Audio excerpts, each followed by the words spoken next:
Bonjour et bienvenue sur la chaîne de Monsieur Porc, la chaîne où on joue à Dragon's Lair, même si on n'en a pas l'air, même s'il est dans sa tanière, même si c'est un château qui n'est pas vert, il est bien violet, avec plein de dorures dedans, avec une princesse qui, ma foi, est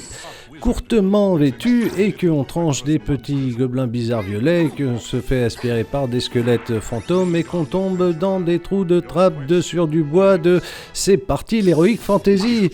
Alors forcément, dans Dragon's Lair, on est face à des serpents, on est face à des squelettes, on est face à des trolls, on est face à des créatures qui feraient mieux de raser les murs, mais qui toujours essayent de nous la jouer à la dure. Et qu'est-ce qu'on va faire? On va leur filer du cyanure, non, un petit coup d'épée, ou essayer de s'échapper pour ne pas finir compressé, à boire des trucs bizarres, contre des monstres faits de boue, contre des monstres faits de fumée, contre des monstres, il y en a partout, contre des monstres, je sais plus quoi leur faire si ce n'est les trancher, évidemment. Parce que je suis Dirk le Hardy et que contrairement à Godefroy, le mien est chaud pour donner des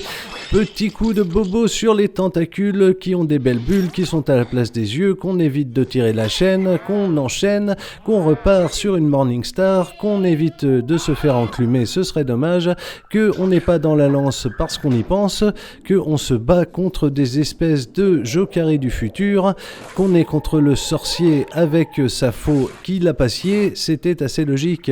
Que le mur essaie désespérément de jouer à Tetris avec nous, mais qu'on sait jouer aussi, donc on fait les fous, qu'on a pris le cavalier aux échecs, mais qu'on risque toujours de s'y brûler au passage, et à se retrouver dans le mur ou par terre, c'est au choix nanénaire.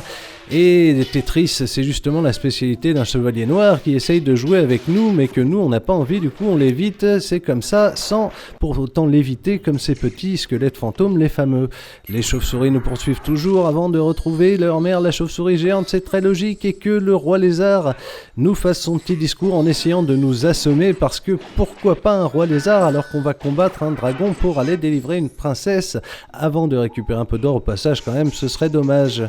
Alors que voilà,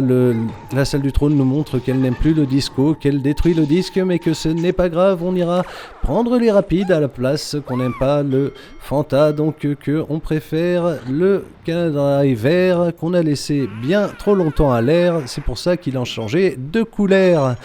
Il s'en passe des trucs dans Dragon's Lair, on a des hommes de boue qui essayent de nous mettre assis dans un petit spa, on va le dire, dans une petite tasse, mais on refuse complètement et on est reparti avec un autre chevalier noir, et celui-ci est plus embêtant parce qu'il veut notre tête forcément, mais qu'on ne le laissera pas faire aujourd'hui. Non, non, c'est pas ici. Alors tout ça a été dessiné par Don Bluth, qui nous avait fait Rocorico aussi, évidemment, personne n'a oublié, et qui nous avait fait aussi Fievel, c'est toujours des choses impressionnantes dans ces cas-là, et que nous voilà déjà dans la salle du trône, parce que quand on est sur Laserdisc, ça va beaucoup plus vite, forcément. Alors on ne fait pas tomber les petits gobelets empilés par qui, pour quand, pourquoi, on ne sait pas, mais on tombe tout d'un coup sur la princesse qui ressemble à autre chose, qui nous fait toute une description en faisant une danse pour nous expliquer comment il faut battre le dragon et tout ça, alors que jusqu'ici personne ne nous a parlé dans le jeu. Là on en parle pendant relativement longtemps, ça fait très bizarre, il fallait bien remplir le laserdisc d'une manière ou d'une autre. C'est à ce moment-là qu'on se bat contre un dragon qui nous envoie des flammes, c'est très original, et comment est-ce qu'on va le tuer, ma foi? Eh bien en lui foutant un bon vieux coup d'épée dans le cœur, on le jette, le dragon tombe. Il faut bien que le dragon tombe dans sa tanière, sinon il resterait dans son antre. Entre nous, je préfère.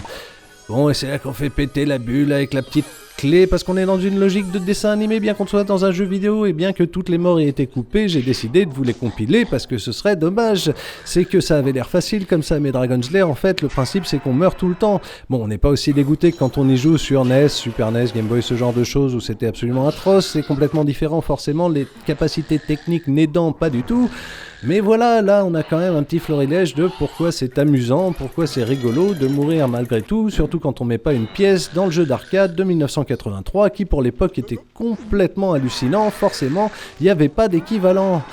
Mais on pouvait quand même se rappeler que mettre une pièce, c'était faire marcher les salles d'arcade qui n'existent quasiment plus, et que pour ça on en était bien les chevaliers, il faut bien l'avouer, on préférait se faire électrocuter ou carrément cette fois-ci vraiment enclumer et finir squeletté, ou que ce soit, quand que ce soit, encore et encore, le game over désespéré, c'est comme ça, mais bon, c'est la vie, des fois il faut recommencer. Merci de m'avoir écouté et à plus.